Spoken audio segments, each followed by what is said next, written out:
afternoon.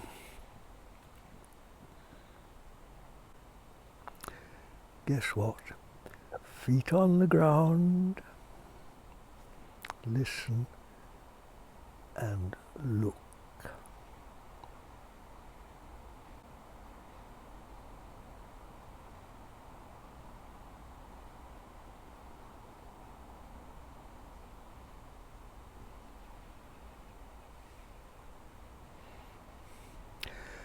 I've a real nest of hornets in my hand with this letter, and I'm not at all sure I'm wise to tackle it. But here it is, from a lady. I don't think I should mention your name, my dear. I'll keep you anonymous. But you've written a long letter which covers this whole sheet of paper.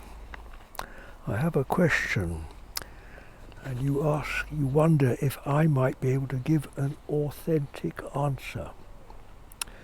Well, I cannot give you an authentic answer, that's for sure. If you get an answer from me, from John Butler, you will get a faulty answer. But the answer I would endeavour to point you towards is this one here now. Feet on the ground, listen and look. And just try to bring into our perception the presence of the real author of life, which is that invisible spiritual presence, which, as the good book tells us, orders all things well. And it's only by first of all trying to anchor myself firmly in this presence, and as far as I can speak from this, that I even venture to tackle this question and approach what I hope will be an authentic answer.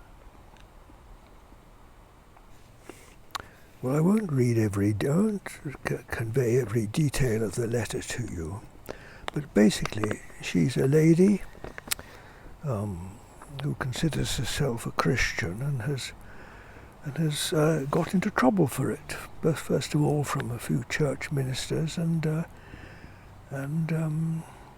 from her neighbours in particular.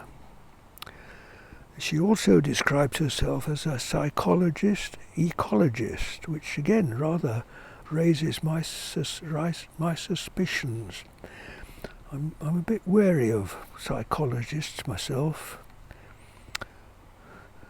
I remember when ecologists were first invented.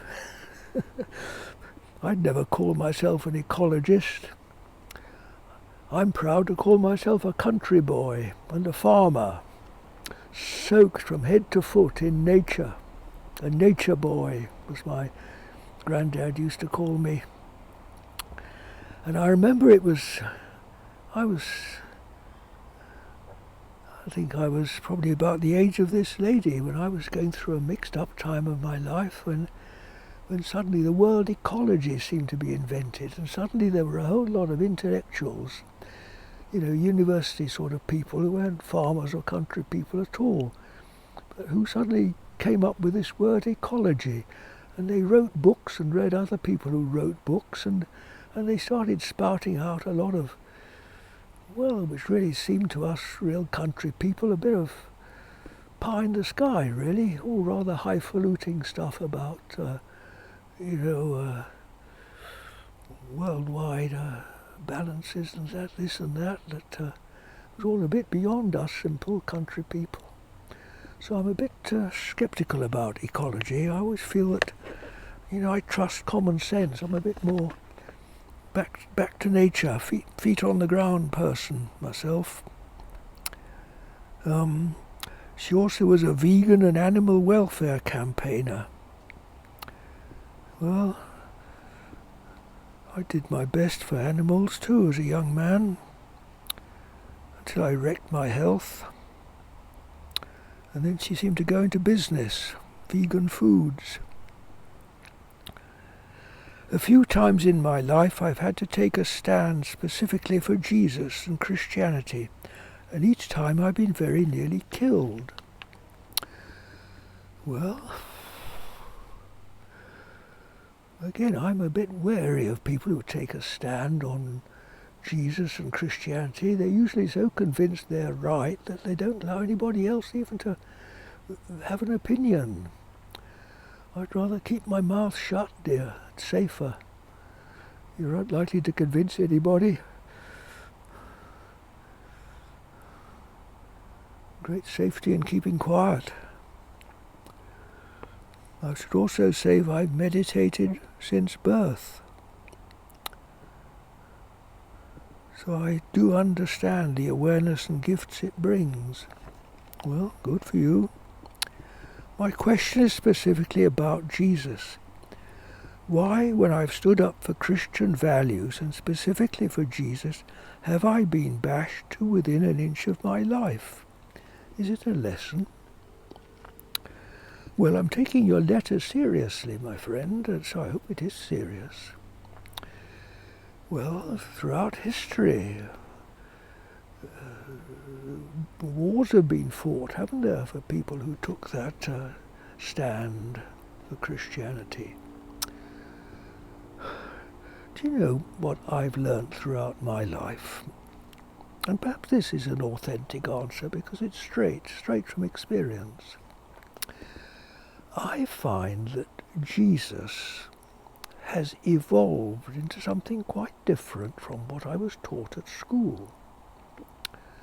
When we had a few sort of childish books of Jesus in a white robe with a few sheep following him and sort of talking to crowds of people like that. Particularly when I was a farmer. I've told this story many times before, and kept sheep. I remember seeing my first lambs born on a snowy morning, one snowy April morning.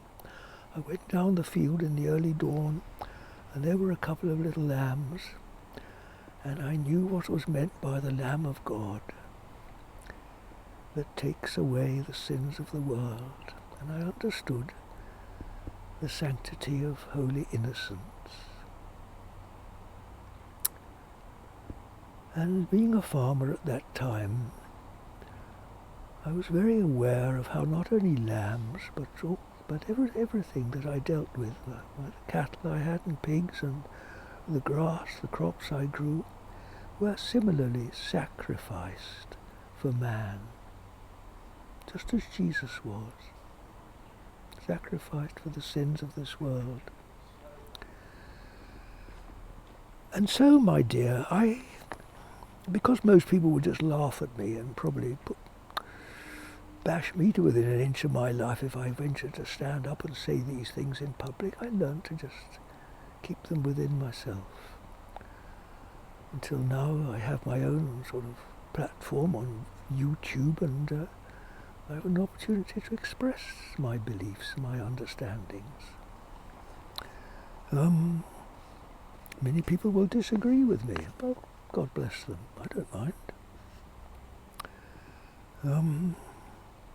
So maybe the lesson to you, my dear, is to not be so aggressive about it. Don't be so damn sure that you're right, that you know and other people don't know.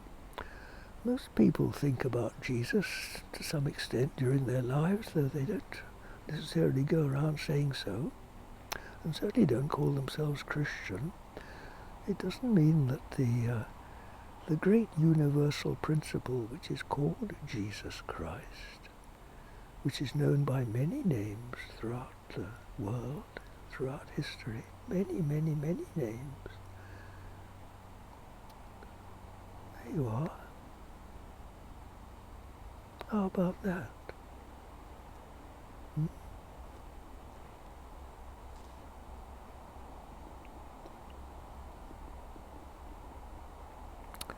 Well, then she goes on to talk about,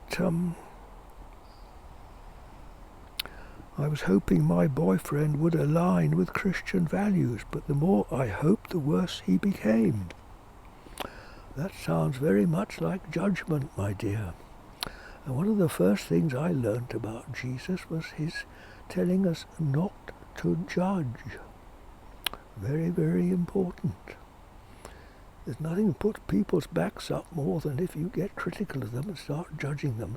And people don't like having other people's views of Jesus thrust down their throat. My God, I don't. Not surprised your boyfriend went into reaction. I would have done too. But then, my dear, in spite of your meditation and your Christian beliefs, you go on to call him the most dreadful names. Almost pure evil you describe him as, poor boy.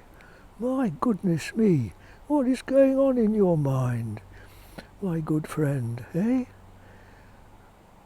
What about all this Christianity you're so keen on? And you go around calling other people pure evil. Have you heard of the pot calling the kettle black?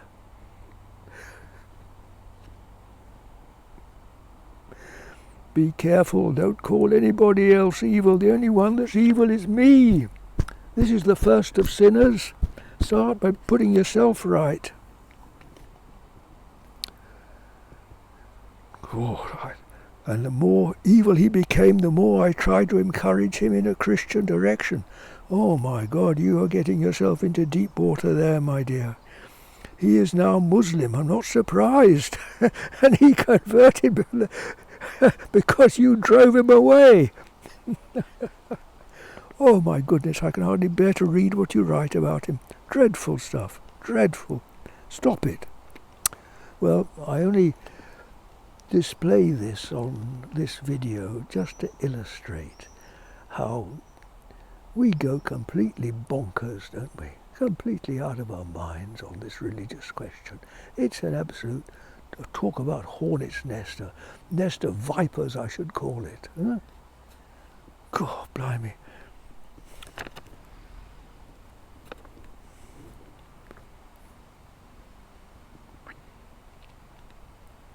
I simply don't know any more if I would encourage them to stand fast to the letter of the Christian law. Well, dear, I'll give you something better. What about the spirit? The law is limits. The letter of the Christian law, dear, is as limited as this letter of yours is. It's just religious constipation, dear, just in a little pea-sized thing that big. What? And what about this glorious space that we're standing in? This authenticity, which is the only thing you can trust. And what is Jesus if not this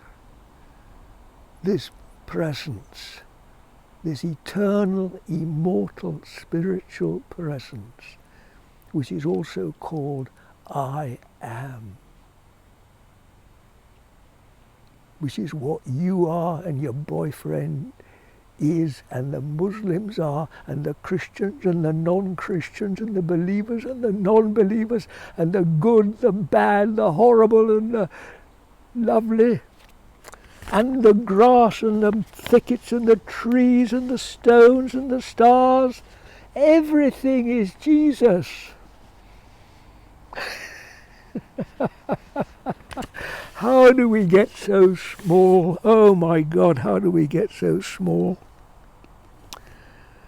Does Christianity mean being good and nice and joining a vague world religion? Or is Christianity something unique and with a clear set of rules? The only rule in Christianity, my dear, is freedom. The only rule is one.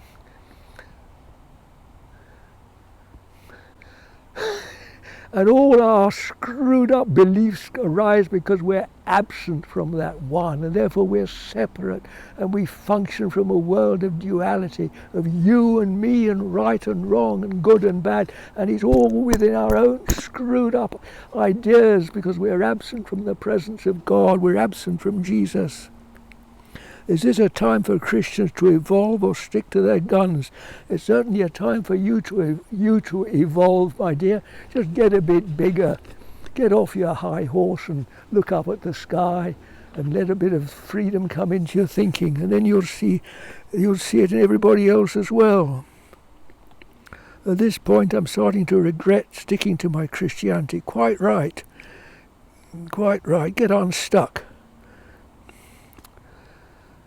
If I'd be doing well if I had not stuck to my principles. Well, you've learned a good lesson, haven't you? Get unstuck. And then you'll begin to get a gist of what it's all about. There we are. My sermon for the day. Hope I haven't offended too many people. I'm all for Jesus. Jesus, the great big guy that includes everything. Look how big my arms are. That's Jesus, including the whole wide world. In love.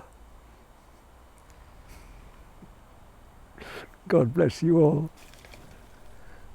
Until another day.